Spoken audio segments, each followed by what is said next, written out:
Assalamualaikum warahmatullahi wabarakatuh.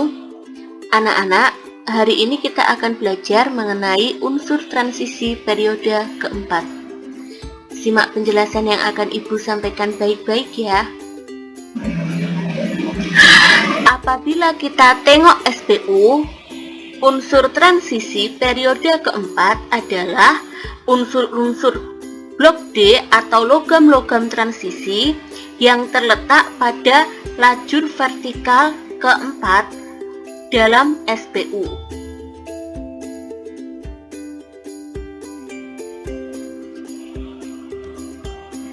Unsur-unsur transisi periode keempat terdiri dari Sc atau skandium, Ti atau titanium, V atau vanadium, Cr atau krom, Mn atau mangan, Fe atau besi, Co atau kobalt, Ni atau nikel, Cu atau tembaga, dan Zn atau seng. Sekarang mari kita pelajari sifat-sifat unsur transisi periode keempat. Yang pertama, unsur transisi periode keempat bersifat logam. Kenapa? Karena subkulit terluarnya hanya terisi oleh satu atau dua elektron, sehingga energi ionisasi atau energi untuk melepaskan elektron di kulit terluarnya kecil dan mudah melepaskan elektron.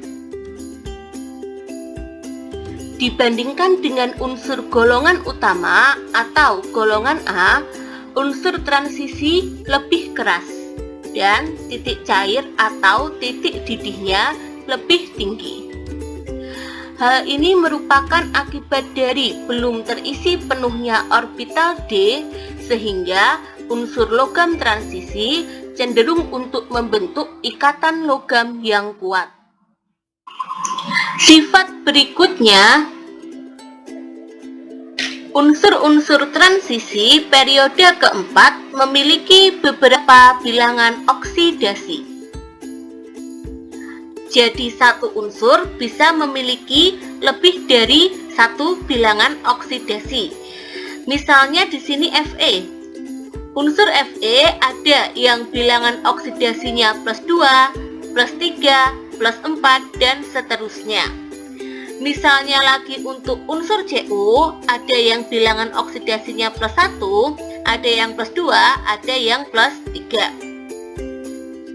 Sifat unsur transisi periode keempat yang selanjutnya adalah ionnya berwarna. Warna-warna ion ini akan berbeda-beda tergantung bilangan oksidasi dari unsur tersebut. Misalnya untuk Ti tadi bilangan oksidasinya ada yang plus 2, plus 3, dan plus 4. Ti dengan bilangan oksidasi plus 2 memiliki warna ungu. Ti dengan bilangan oksidasi plus 3 memiliki warna ungu hijau. Kemudian Ti dengan bilangan oksidasi plus 4 memiliki warna tak berwarna. Warna yang berbeda-beda dari setiap ion unsur-unsur transisi periode keempat ini nanti juga dapat digunakan sebagai dasar untuk mengidentifikasi ion apakah yang terdapat dalam suatu larutan.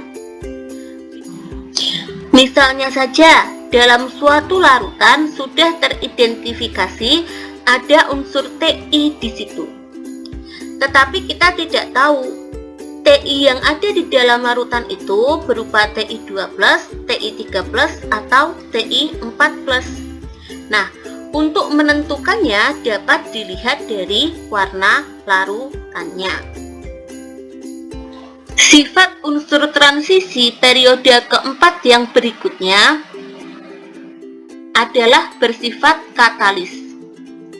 Tentu kalian masih ingat bahwa katalis itu merupakan zat yang dapat mempercepat terjadinya reaksi kimia. Unsur transisi lebih banyak dipakai sebagai katalis pada reaksi-reaksi kimia karena dapat mempercepat reaksi dengan cara menimbulkan aspek permukaan atau bidang sentuh reaksi yang lebih luas. Contoh-contoh senyawa atau ion dari unsur transisi periode keempat yang biasa berperan sebagai katalis adalah yang pertama ada V2O5 yang digunakan sebagai katalis pada industri pembuatan asam sulfat dengan proses kontak.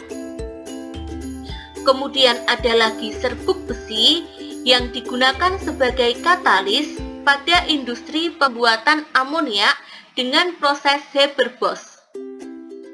Kemudian logam platina dan nikel merupakan katalis pada reaksi-reaksi organik di dalam tubuh.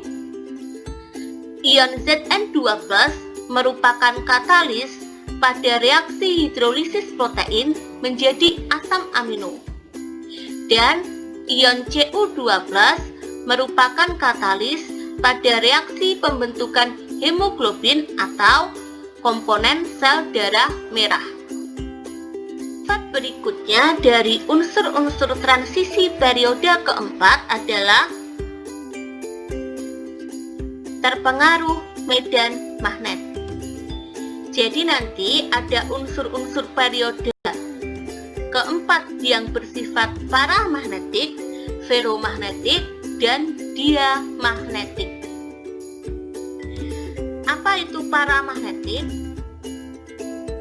Paramagnetik adalah sebutan untuk unsur-unsur yang dapat meneruskan garis gaya magnet. Akibatnya adalah unsur-unsur tersebut hanya sedikit tertarik oleh magnet. Kenapa ada unsur-unsur yang dapat meneruskan garis gaya magnet? Karena di dalamnya terdapat banyak orbital kosong. Unsur-unsur transisi periode keempat yang bersifat paramagnetik yakni Sc, Ti, V, dan Cr. Sekarang coba kita tengok konfigurasi elektron dari salah satu unsur-unsur ini.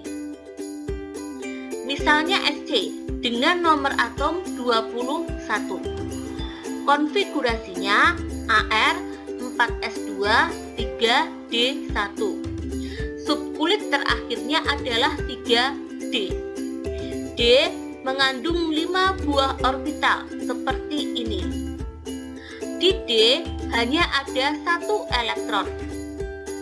Sehingga dalam 5 orbital itu nanti hanya terisi 1 elektron di salah satu orbitalnya, sehingga masih banyak di sini orbital kosong. Berikutnya, ada juga yang bersifat ferromagnetik. Ferromagnetik adalah sebutan untuk unsur-unsur yang dapat menyerap garis gaya magnet. Akibatnya adalah unsur-unsur tersebut dapat ditarik kuat oleh medan magnet. Kenapa suatu unsur bisa bersifat ferromagnetik? Nah, hal ini dikarenakan karena terdapat banyak elektron yang belum berpasangan. Unsur transisi periode keempat yang bersifat ferromagnetik diantaranya Fe, Co, Ni, dan Cu. Sekarang coba kita tengok konfigurasi elektron dari salah satu unsur ferromagnetik ini. Misalnya Fe dengan nomor atom 25. Konfigurasi elektronnya Ar 4s2 3d5. Subkulit terakhirnya adalah 3d5. D mengandung 5 buah orbital. Kemudian di sini ada 5 elektron. sehingga 5 elektronnya ini nanti akan diisikan ke 5 buah orbital seperti ini. Dapat dilihat di sini bahwa terdapat 5 elektron yang belum berpasangan. Nah, semakin banyak elektron belum berpasangan yang dimiliki oleh orbital dalam suatu unsur, maka sifat feromagnetiknya akan semakin kuat. Berikutnya, ada lagi yang bersifat diamagnetik. Diamagnetik merupakan sebutan untuk unsur-unsur yang sedikit menolak garis gaya magnet. Pengaruhnya terhadap unsur tersebut adalah unsur tersebut sedikit ditolak oleh magnet. Kenapa suatu unsur bisa bersifat diamagnetik? Karena semua elektronnya sudah berpasangan. Unsur transisi periode keempat yang bersifat diamagnetik adalah Zn. Jika kita lihat konfigurasi elektronnya, Zn dengan nomor atom 30, konfigurasinya Ar 4s2 3d10. Subkulit terakhirnya adalah 3d. D mengandung 5 buah orbital. Kemudian, subkulit 3d dari Zn30 memiliki 10 elektron. Sehingga ke-10 elektron itu nanti akan mengisi orbital-orbital dari subkulit 3D masing-masing 2 buah elektron atau pas.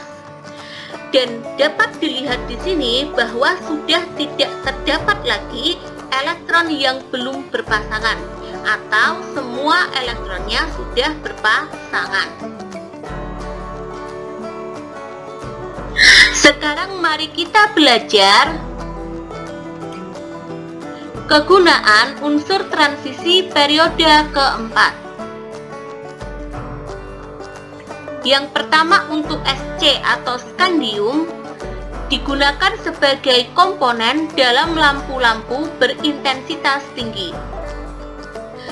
Kemudian ada Ti atau titanium digunakan pada pembuatan sabun, cat, porselen, plastik, kertas, kosmetik, mesin turbin, pesawat terbang, dan peralatan kelautan.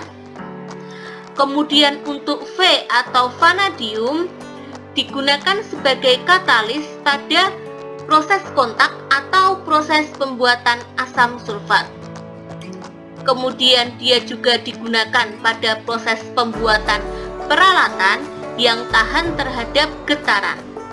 Misalnya komponen mobil, kereta api, dan pesawat terbang. Kemudian logam krom digunakan sebagai salah satu panduan dalam stainless steel, di mana stainless steel itu mengandung Fe sebanyak 64%, Ni sebanyak 8%, dan Cr sebanyak 18%. Cr juga digunakan sebagai salah satu komponen pada paduan nikrom, di mana paduan nikrom tersebut terdiri dari Fe 25%, Ni 60%, dan Cr 15%. Terakhir untuk logam Mn atau mangan digunakan sebagai elektrolit dalam batu baterai dan paduan untuk membuat baja. Berikutnya ada Fe atau besi. Besi digunakan sebagai katalis pada reaksi Haber-Bosch atau reaksi pembuatan amonia. Kemudian dia juga digunakan sebagai salah satu logam pada paduan baja, dan dia juga digunakan sebagai besi tempa.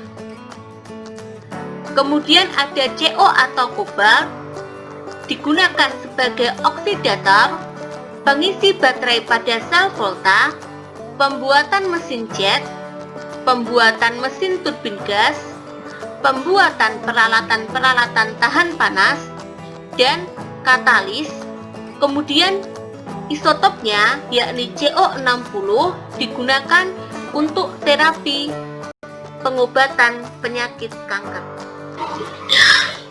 Berikutnya kita punya Ni. Ni digunakan sebagai katalis pada pembekuan minyak menjadi lemak atau margarin. Kemudian kita punya Cu atau tembaga, digunakan sebagai bahan kabel listrik, perhiasan yang biasa dipadukan dengan emas. Kemudian dia juga merupakan salah satu komponen pada paduan kuningan yang terdiri dari Cu dan Zn, paduan perunggu yang terdiri dari Cu dan Sn, dan paduan monel yang terdiri dari Cu, Ni, dan Mn. Terakhir kita punya Zn atau seng. Digunakan sebagai bahan untuk membuat cat berwarna putih, pembuatan layar yang berfluoresensi, bahan pengisi pada pembuatan ban mobil, untuk atap bangunan, elektroda pada sel elektrokimia, katalis, dan paduan logam kuningan. Nah anak-anak, sekian pembelajaran daring kimia hari ini. Apabila ada kesalahan maupun kekurangan mohon dimaafkan. Terima kasih atas perhatiannya. Wassalamualaikum warahmatullahi wabarakatuh.